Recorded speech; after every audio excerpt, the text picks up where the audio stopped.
Anda masih bersama kami di Berita Kriminal Borgol. Viral di media sosial, seorang ibu muda sepulang membeli susu anak di minimarket di kota Lubuk Linggau menjadi korban pembegalan. Sepeda motor yang dikendarai korban dibawa kabur dua pelaku begal. Sementara satu pelaku lainnya tertinggal dan berhasil diamankan polisi.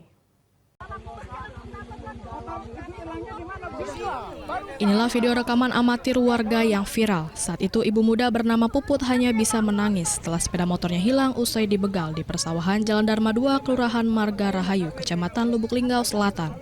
Korban sepulang membeli susu anaknya di minimarket menjadi korban begal. Saat itu korban hendak pulang ke rumah, korban tiba-tiba dihadang oleh 3 orang pelaku.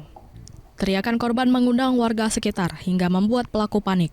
Akibatnya salah satu pelaku bernama Jeffrey malah tertinggal saat akan kabur membawa motor rampasan bersama dengan 3 rekannya.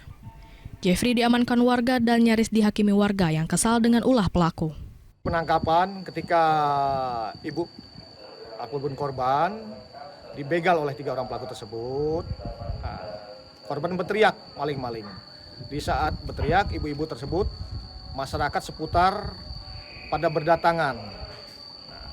Ketika sahabat masyarakat berdatangan, menangkap 2 orang pelaku berhasil melarikan diri. Di saat bersama juga melintas anggota kita yang sedang melakukan patroli. Saat ini polisi sedang memburu 2 pelaku yang berhasil membawa kabur sepeda motor Honda Beat milik korban. Dari Lubuk Linggau, Sudirman, iNews melaporkan.